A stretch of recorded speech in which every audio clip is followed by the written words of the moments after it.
Hello दोस्तों, कैसे हैं आप सब लोग। उम्मीद करता हूं काफी अच्छे होंगे। तो दोस्तों, मान लो आप किसी क्रिकेट मैच को देख रहे हैं और किसी एक बल्लेबाज ने पिछले 10 मैचों से शानदार परफॉर्मेंस दी है और वहीं दूसरी तरफ एक ऐसा खिलाड़ी है जो बहुत अच्छा है लेकिन इस समय थोड़ा खराब फॉर्म के अंदर चल रहा है। अब सिर्फ आपको दोनों में से एक को चुनना है। तब आप क्या देखेंगे? आप शायद देखेंगे कि भी कौन अच्छा प्लेयर है और अभी अच्छा परफॉर्मेंस कौन कर रहा है। तो स्टॉक मार्केट के अंदर भी कुछ ऐसा ही होता है।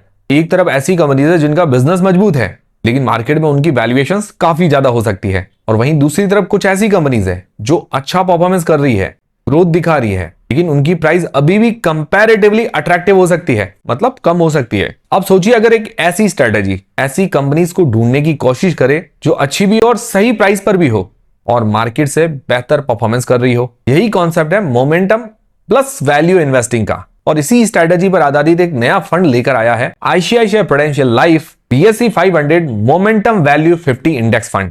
खास बात यह है कि इस तरह की स्ट्रेटेजी को लाइफ इंश्योरेंस सेक्टर के अंदर पहली बार इंट्रोड्यूस किया जा रहा है। तो चलिए 5 मिनट के अंदर समझते हैं कि ये फंड क्या है, इसमें कौन कौन सी कंपनीज आती है, मोमेंटम और वैल्यू का मतलब क्या है और इसके साथ इंश्योरेंस का बेनिफिट क्या मिलता है। तो वीडियो शुरू करने से पहले मैं एक चीज क्लियर करना चाहूंगा, ये कोई म्यूचुअल फंड नहीं है, ये एक इंश्योरेंस प्रोडक्ट है जिसे यूलिप बोलते हैं। इसमें इंश्योरेंस के साथ साथ मार्केट लिंक इन्वेस्टमेंट बेनिफिट्स मिलते हैं और इसमें मिनिमम 5 साल का लॉक इन पीरियड होता है एप्लीकेबल पॉलिसी टर्म्स के अनुसार। अब सबसे पहले जानते हैं आईसीआईसीआई प्रूडेंशियल लाइफ को कि भाई ये क्या है। आईसीआईसीआई प्रूडेंशियल लाइफ जो कंपनी है उसके प्रमोटर्स है आईसीआईसीआई बैंक और प्रूडेंशियल कॉर्पोरेशन होल्डिंग्स।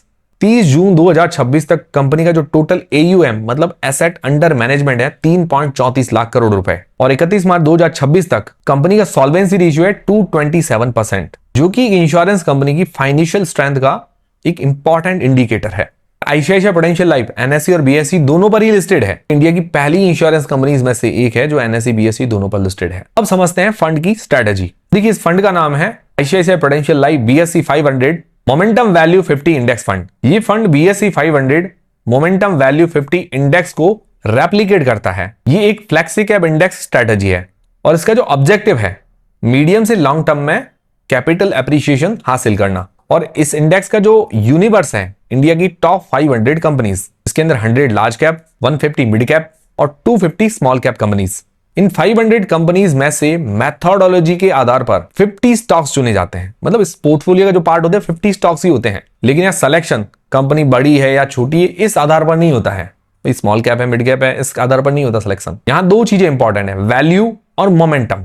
फंड की जो स्टार्टिंग NAV मतलब नेट एसेट वैल्यू है 10 रुपए, 10 रुपए पर यह अवेलेबल रहेगा। अब आपके मन में सवाल आ रहा होगा कि वैल्यू प्लस मोमेंटम ये क्या है, तो उसको भी आसान भाषा में समझ लेते हैं। देखिए, वैल्यू इन्वेस्टिंग का मतलब है ऐसी क्वालिटी कंपनीज को रिलेटिवली अट्रैक्टिव प्राइस पर ढूंढना जिनकी मार्केट प्राइस उनके अंडरलाइंग वैल्यू के मुकाबले कम मानी जा रही है। वहीं मोमेंटम इन्वेस्टिंग का मतलब है ऐसे स्टॉक्स पर फोकस करना जो हाल के मुकाबले मार्केट से बेहतर परफॉर्मेंस कर रहे हैं, और मोमेंटम में 6 मंथ्स और 12 मंथ्स के परफॉर्मेंस जैसे पैरामीटर्स को देखा जाता है एप्लीकेबल इंडेक्स मेथोडोलॉजी के अनुसार।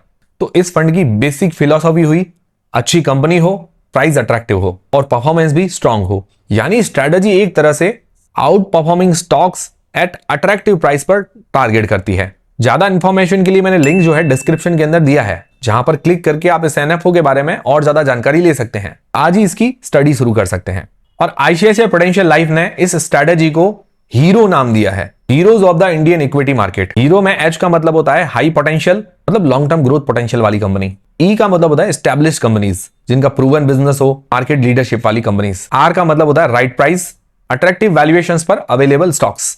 O का मतलब होता है out performing stocks, broader market से बेहतर परफॉर्मेंस करने वाले स्टॉक्स। अब आपके मन में सवाल आता होगा कि इंडेक्स फंड होने का क्या फायदा है। तो इंडेक्स फंड के अंदर जो स्टॉक्स का सिलेक्शन होता है वो प्री डिफाइंड इंडेक्स मेथोडोलॉजी के अनुसार ही होता है। यानी जो फंड मैनेजर हो जाओ अपनी पसंद से स्टॉक्स नहीं सिलेक्ट करता है, बल्कि उसके बजाय इंडेक्स को रेप्लिकेट करने की कोशिश करता है। मतलब जो इंडेक्स का पार्ट होंगे स्टॉक्स, वही इस फंड का पार्ट होते हैं। इसीलिए इन्वेस्टर को हर समय चिंता नहीं रहती कि फंड मैनेजर अगला स्टॉक कौन सा चुनेगा। 50 स्टॉक्स में एक्सपोजर, अलग अलग मार्केट सेगमेंट में इन्वेस्टमेंट पोर्टफोलियो डाइवर्सिफिकेशन में मदद कर सकता है। हालांकि मार्केट रिस्क पूरी तरह से खत्म नहीं होता है, लेकिन इसका दूसरा साइड भी समझना जरूरी है। फंड का परफॉर्मेंस इंडेक्स के परफॉर्मेंस से डायरेक्टली लिंक्ड रहेगा। यानी इंडेक्स अच्छा परफॉर्मेंस करता है तो फंड का फायदा हो सकता है, और अगर इंडेक्स खराब परफॉर्मेंस करेगा तो फंड भी उसकी तरफ प्रभावित हो जाएगा। ये चीज है। अब जानते हैं इसके नंबर्स पर कि भाई इंडेक्स ने आखिर परफॉर्मेंस कैसा किया है, वो भी देखना जरूरी है। BSE 500 मोमेंटम वैल्यू 50 इंडेक्स ने पिछले 7 साल में करीबन 30.1% और पिछले 10 साल में करीबन 21.2% के रिटर्न दिए हैं। और ये हिस्टोरिकल इंडेक्स रिटर्न है। अलग अलग डेट्स और मेथोडोलॉजी के आधार पर फिगर्स जो है बदल सकते हैं, लेकिन यहाँ एक इंपॉर्टेंट डिस्क्लेमर है, ये हिस्टोरिकल इंडेक्स रिटर्न्स है। इसका मतलब ये नहीं है कि फ्यूचर के अंदर भी 30.1% या 21.2% जैसे रिटर्न हमें मिलेंगे, तो ऐसा गारंटी नहीं है। रिटर्न्स मार्केट पर ही डिपेंड करते हैं। फ्यूचर परफॉर्मेंस जो है मार्केट और इंडेक्स की परफॉर्मेंस पर ही निर्भर करेगा। साथ ही यूलिप में एप्लीकेबल पॉलिसी और फंड का जो चार्जेस होते हैं उसका इंपैक्ट एक्चुअल रिटर्न पर पड़ सकता है, तो ये चीजें कैलकुलेट करते हुए चलिएगा। अब इस प्रोडक्ट के अंदर सिर्फ मार्केट लिंक्ड इन्वेस्टमेंट का एंगल नहीं है, इसके साथ लाइफ कवर भी मिलता है। Life cover 120 times of the monthly premium and 10 times of the annual premium, इतना तक हो सकता है एप्लीकेबल पॉलिसी टर्म्स के अनुसार। इसके अलावा एप्लीकेबल कंडीशंस के तहत सेक्शन 80C के अंदर 1.5 लाख तक प्रीमियम पर टैक्स बेनिफिट्स और सेक्शन 1010D के तहत मैच्योरिटी पर टैक्स बेनिफिट्स मिलते हैं। इसके अंदर applicable premium limits, prevailing tax rules और कंडीशंस लागू होती है।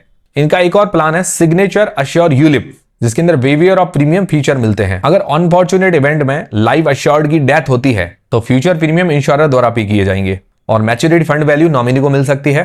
उसके साथ नॉमिनी को life cover, annual income benefit जो लाइफ कवर का 10% हो सकता है, इस जैसे बेनिफिट्स भी एप्लीकेबल टर्म्स के अनुसार मिलते हैं।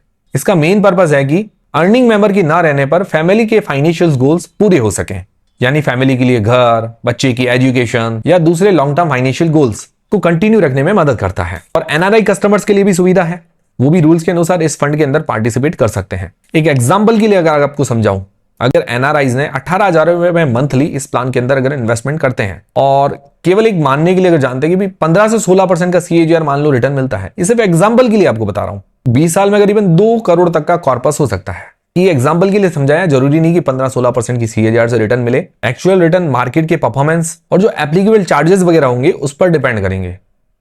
तो ठीक है, ये चीज कैलकुलेट करते हुए चलिएगा। तो कुल मिलाकर यह प्रोडक्ट एक तरफ मोमेंटम प्लस वैल्यू स्ट्रेटेजी को टारगेट करता है और दूसरी तरफ इन्वेस्टमेंट के साथ लाइफ इंश्योरेंस बेनिफिट्स भी देता है। रेगुलर प्रीमियम के जरिए ये लॉन्ग टर्म डिसिप्लिन इन्वेस्टिंग की हैबिट बनाने में भी मदद करता है। अब सबसे इंपॉर्टेंट बात, NFO का जो सब्सक्रिप्शन पीरियड है 23 अगस्त 2026 तक, तो आज 12 अगस्त 2026 है, सिर्फ 11 दिन ही बचे हैं, तो देर मत कीजिए। लिंक डिस्क्रिप्शन में है, दिए हुए लिंक पर क्लिक कीजिए और इसकी आप पूरी जानकारी ले सकते हैं और स्टडी कर सकते हैं। तो वीडियो सिर्फ एजुकेशनल पर्पस के लिए, इसके अंदर कोई बाय सेल का रिकमेंडेशन नहीं है।